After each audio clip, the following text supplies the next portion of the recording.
সেটা হলো আমি এক রোগীর উপরে জিন ডাক দিছি। তো আসছে এরা আগে পরেও ক্ষতি করতো। 12 জন জিন আসছে।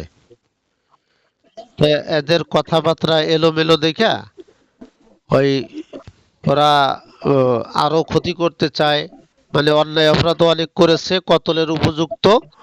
তো ওই 12 জনকে কতল করা হয়েছে। এরপরে তাদের আত্মীয় স্বজন আসছে।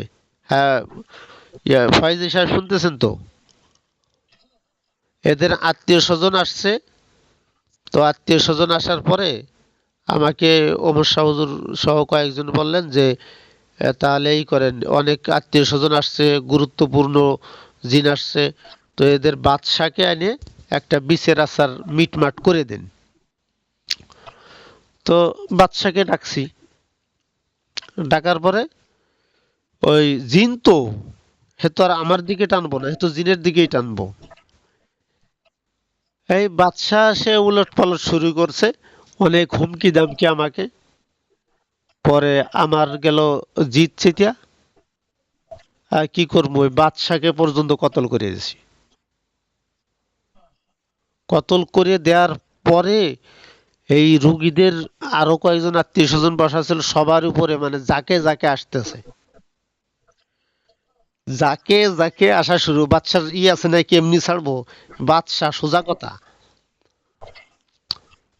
তো আমিও মানে চাকু আগে থেকে দাঁড় দিয়ে রাখছিলাম, আর আমার সহযোগী ছিলেন ওমর শাহ হুজুর সহ আরো অনেকেই।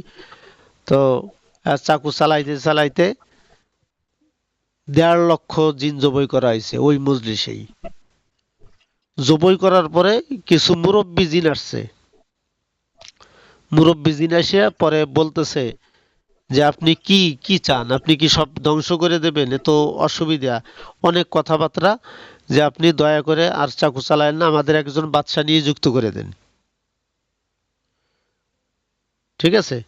পরবর্তীতে একজন বাদশা নিযুক্ত করা হয়েছে।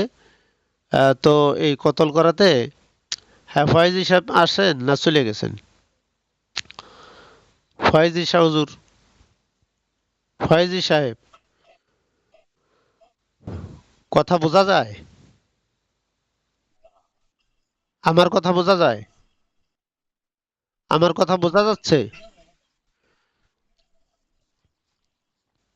তো ওই 1.5 লক্ষ জবাই করার পরে অনেক বয়স্ক আছে না, মুরব্বী জিন, অনেক বয়স্ক, হেরা কিছু এসে নত স্বীকার করে, হাত নত স্বীকার করে বলতেছেন যে আপনি আর চাকু চালায়েন না। হ্যাঁ, এই শব্দ আসে কোত্থেকে যেন, যে বলতেছে হুজুর আপনি আর চাকু চালায়েন না, আমাদের একজন বাদশা নিয়ে যুক্ত করে দেন। তো পরে বাদশা নিয়ে যুক্ত করা হয়েছে। করার পরে অবশ্য ওমর শাহ হুজুর, উনার মুখে দেখি যে হাসি নাই, মানে আমাকে কিছু রাগও করতে পারে না, আর মুখে হাসিও নাই, যে কাজটা তো খুব বড় ধরনের রয়েছে, এটা তো চারটিখানি ব্যাপার না। আর ইতিপূর্বে কোনো বাচ্চাদের সাথে আমাদের টক্কর হয় নাই, কিন্তু এর সাথে এমন টক্করই বাজছে, লাস্টে আর কি করবো, জবাহ করে দিলাম। তো এরকম পরিস্থিতি যদি কেউ শিকার হয়, যে একসাথে তার উপর যদি 1.5 লক্ষ বার আশেপাশে রুগী সহ রুগীর আত্মীয় স্বজন একটা একটা করে আক্রান্ত হচ্ছে, তখন এটা ট্যাকেল দেওয়ার যে বিষয়টা, এটা কঠিন না? তো ওই সময়ই তো অনেক মুদাব্বির আছে, ওই সময় মুদাব্বির কি আগেই করবে, কারণ মুদাব্বিরকে তো তারা ছেড়ে দেবে না। তো অনেক চেষ্টা করছিল যে আমার উপরে কোনো কায়দায় কোনো কিছু করা যায় কিনা। বহু চেষ্টা, এরা পরে শিখে গেছে যে বহু চেষ্টা করছিলাম। তো আলহামদুলিল্লাহ বাদশাহ আমাদেরই নিয়োগপ্রাপ্ত, তার নাম পরে বলে দেব।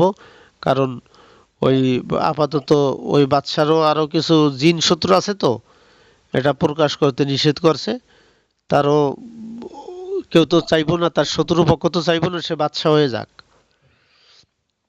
তো এরকম পরিস্থিতির শিকার অনেক সময় হওয়া লাগে। তো সেই ক্ষেত্রে কি করতে হবে, সেই ব্যবস্থাপত্র এগুলো আল্লাহর রহমতে আমরা আস্তে আস্তে এই করব, হাসিল করব। এখন এই যে ইয়া কি বলে যেন, ফয়েজি শাহ হুজুর, আপনি রুকিয়া রুকিয়া পদ্ধতি সম্পর্কে কিছু বলেন তো, ওটার পদ্ধতিটি আপনার কাছে কেমন লাগে? এই প্রশ্ন জবাবটা শুধু রুকিয়া পদ্ধতি যেটা আছে চিকিৎসার,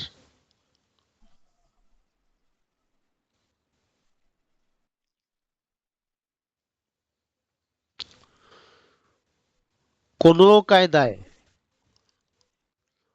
কোনো কর্মে রুকিয়া